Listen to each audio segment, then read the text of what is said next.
caffè con l'esperto è offerto da Zanutta, una casa da vivere, e Uno Magazine.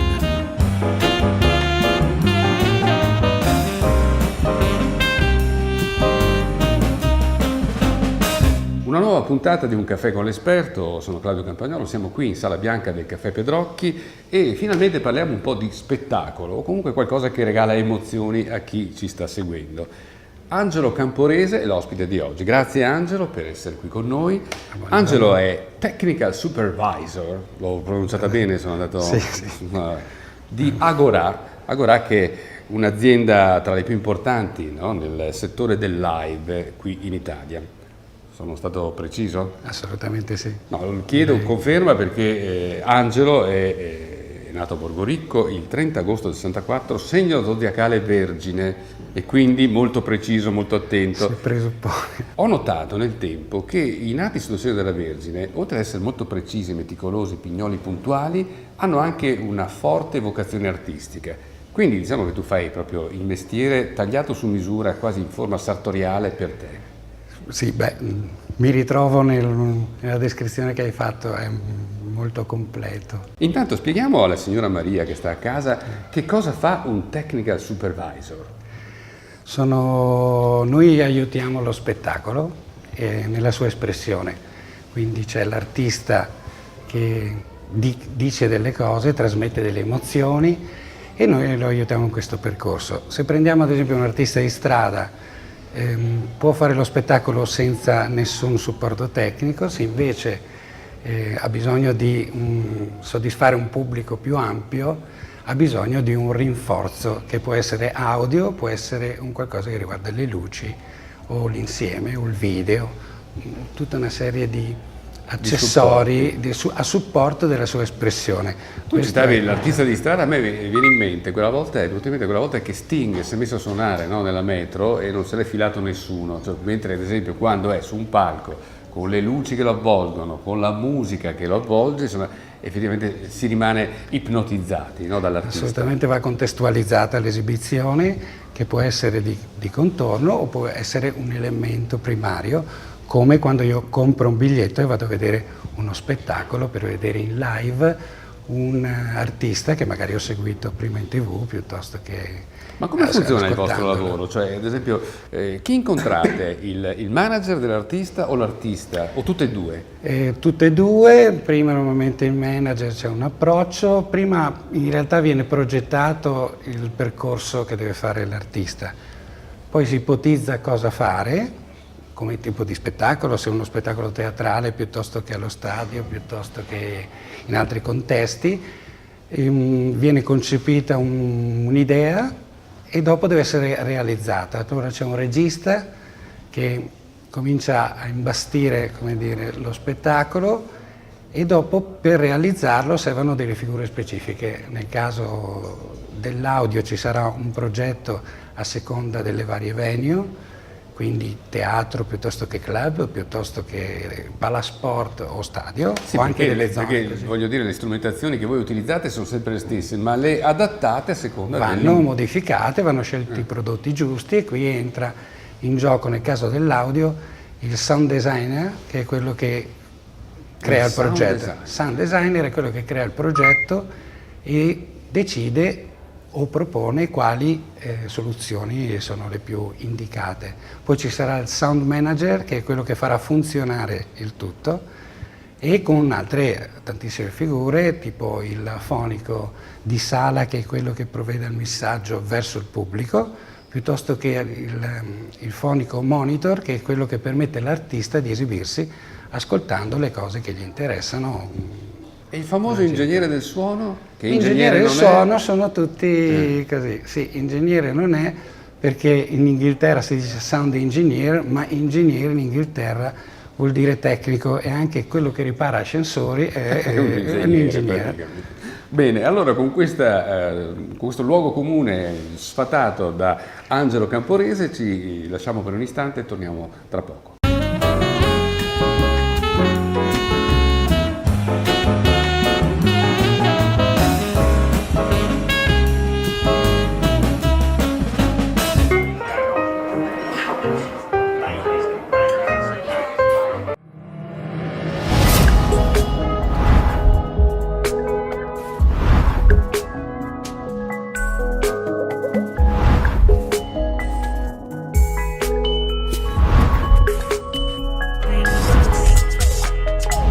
Zanutta, una casa da vivere.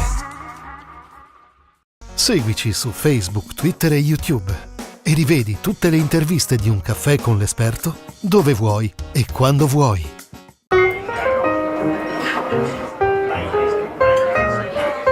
Stiamo chiacchierando con Angelo Camporese di come si svolge la vita dietro le quinte, no? Cioè praticamente di uno spettacolo artistico. Noi siamo abituati a vedere l'artista sul palcoscenico e non ci rendiamo conto spesso di quanto lavoro, di quanta professionalità sta alle spalle di quell'esibizione. Ma a proposito di stare dietro le quinte, facciamo un passo indietro e torniamo agli esordi della tua carriera. Tu hai iniziato in uno storico negozio di strumenti musicali del territorio, Piazzo, vero? Piazzo, Antonio Piazzo, per essere precisi, portato avanti dal figlio Redo. In realtà Antonio, il papà che io ho conosciuto, aveva un'orchestra di fisarmoniche e accordava anche i pianoforti alla Fenice, per esempio. Tanto quindi per assolutamente titolato, ho avuto il piacere di conoscerlo. Ho lavorato i primi anni da Redo per poi cominciare ad andare in tour. Hai fatto tra l'altro un corso come fonico a Bologna, un prestigioso corso, no? Sì, direi di sì, uno studio di registrazione insomma dei più importanti che è la Fonoprint, tenuto da Maurizio Biancani, e da lì mi hanno proposto di andare in tour e io subito giovane, ti hanno preso, il primo tour con chi l'hai fatto? Edoardo Bennato. Edoardo Bennato, ve lo ricordate? 1989 ho cominciato ad andare in giro. E da lì, insomma, il talentuoso Angelo non è stato più mollato, ti hanno praticamente cooptato per un sacco di altri progetti. Ma non di solo canto, musica e spettacolo si occupa Angelo, perché tu a un certo punto hai cominciato ad occuparti anche di sport.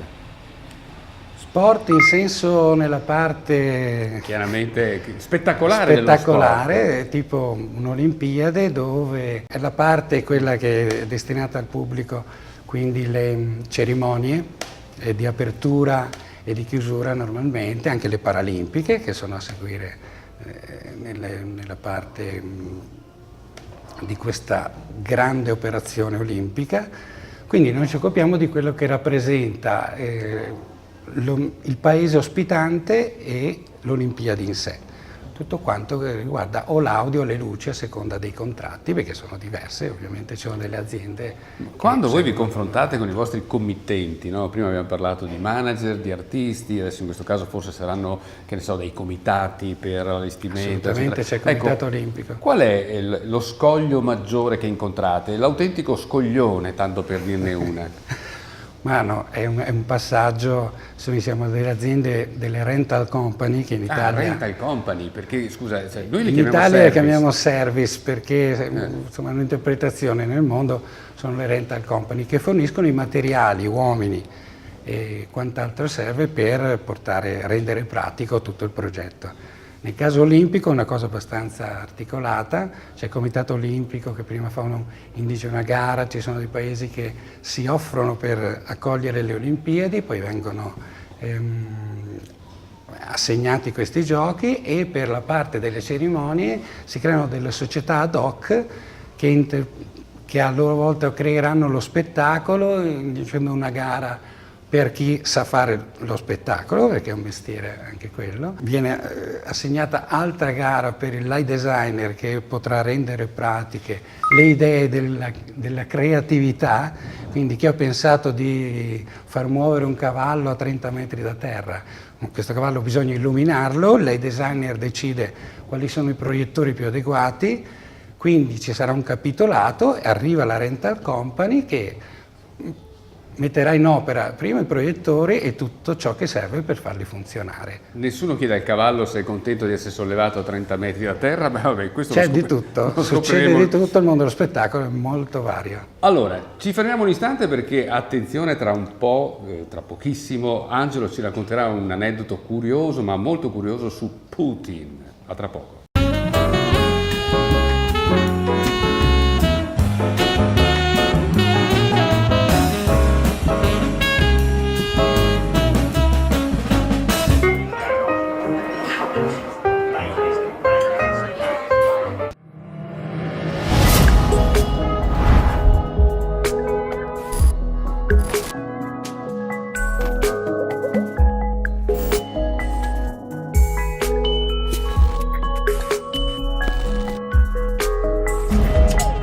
Zanutta, una casa da vivere. Seguici su Facebook, Twitter e YouTube e rivedi tutte le interviste di Un caffè con l'esperto dove vuoi e quando vuoi.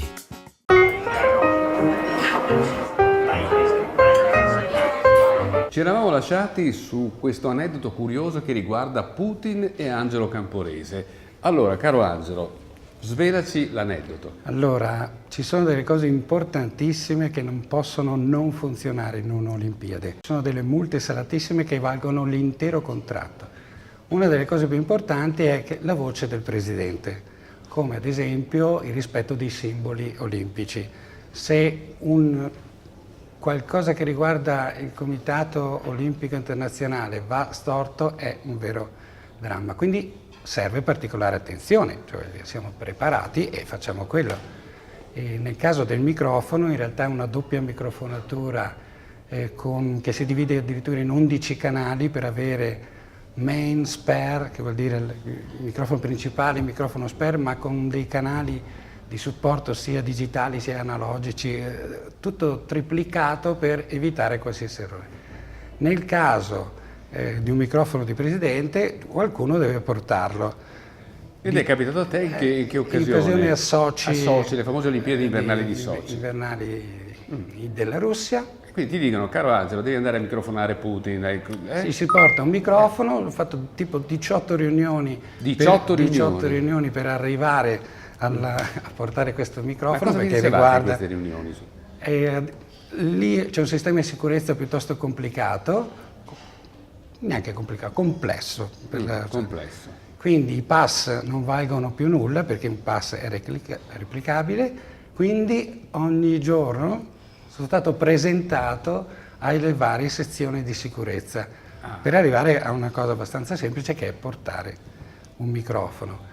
Chiaramente l'aneddoto è che mentre lo portavo avevo il mio sniper personale, cioè il cecchino che mi ha seguito nelle prove e anche durante perché era la persona che si avvicinava di più al presidente, ma insomma con tranquillità. Com'è stato? Tranquillissimo, l'ho anche salutato, l'ha ricambiato. Ma vi siete salutati? Ti ha detto salutami Silvio, robe di questo genere oppure no? Gli ho detto ciao e lui mi ha risposto passiva, sorridendo. Ciao a Putin. Sì, mi sono tolto lo sfizio, ma comunque era lì. Mi hai fatto fare 18 riunioni, fammi dire almeno ciao. Sì, ma come ha reagito? Senti Angelo, siamo arrivati proprio in conclusione, però intanto ti strappo già un altro appuntamento perché voglio affrontare anche l'aspetto delle luci che mi interessa molto nell'ambito in cui tu operi. Sì. E ti voglio solo chiedere una cosa, tu abiti a Foligno, perché Foligno che è vicino, grosso modo, insomma, alla sede della tua società che è all'Aquila,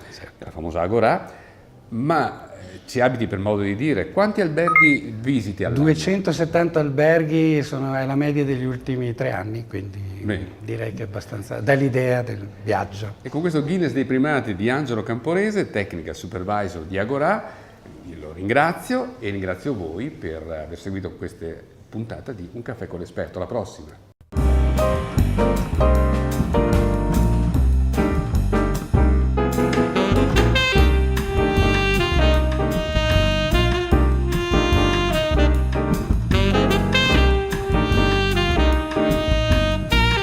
Un caffè con l'esperto è stato offerto da Zanutta, una casa da vivere, e Uno Magazine.